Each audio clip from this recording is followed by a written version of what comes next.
স্বাস্থ্য বার্তা এর পক্ষ থেকে সকলকে শুভেচ্ছা জানাচ্ছি। আজকে আমরা একটি উপকারী ফল সম্পর্কে জানব।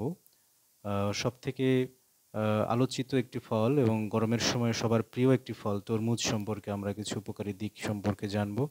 তরমুজে প্রায় ৯২% পানি থাকে, যা শরীরকে হাইড্রেট রাখতে সাহায্য করে। বিশেষ করে গরমের দিনে এটি বেশি কাজ করে।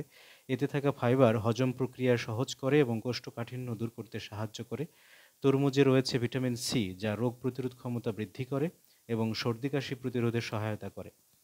এতে থাকা লাইকোপিন ও পটাশিয়াম রক্তচাপ নিয়ন্ত্রণে রাখে ও হৃদযন্ত্রকে সুস্থ রাখে। ভিটামিন এ সমৃদ্ধ হওয়ায় এটি চোখের দৃষ্টিশক্তি ভালো রাখে ও রেটিনার সুরক্ষা দেয়। ভিটামিন সি ও এ সমৃদ্ধ হওয়ায় এটি ত্বকের উজ্জ্বলতা বাড়ায় ও চুলের গঠন মজবুত করে। তরমুজে থাকা লাইকোপিন ও অ্যান্টিঅক্সিডেন্ট ক্যান্সারের ঝুঁকি কমাতে সাহায্য করে।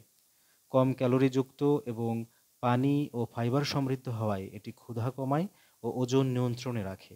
এতে থাকা পানি ও ডিটক্সিফাইং উপাদান কিডনি পরিষ্কার রাখে ও পাথর হওয়ার ঝুঁকি কমায়। তরমুজে থাকা সাইট্রুলিন পেশির ব্যথা কমাতে সাহায্য করে, বিশেষ করে ব্যায়ামের পর। স্বাস্থ্য বার্তা এর সঙ্গে থাকার জন্য সকলকে ধন্যবাদ।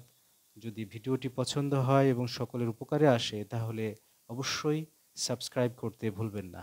ধন্যবাদ সকলকে।